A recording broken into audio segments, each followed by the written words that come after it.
Alright, today I'm going to show you how to do screen recordings on your iPhone. So you see this button in the bottom left corner that's blinking red? That means I'm screen recording right now.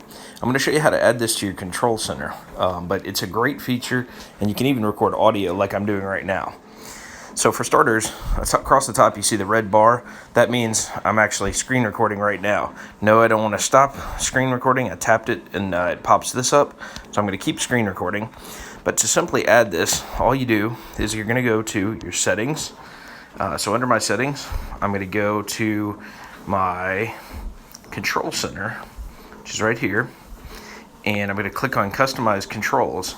Within customized controls, under more controls, you're actually going to find the screen recording button. It's going to be under more controls, and then you're simply going to drag and drop it up into this section.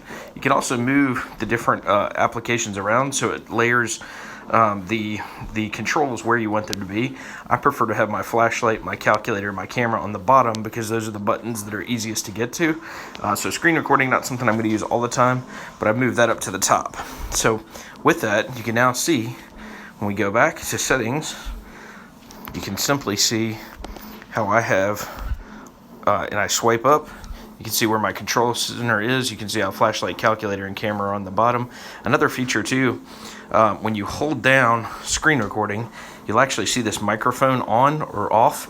By default, it does microphone off. So I've flipped microphone on so that I could capture this full video along with the sound. So many people might want to do that. So with that, that's how you do it. Thanks for watching DIYNate, and have a great day.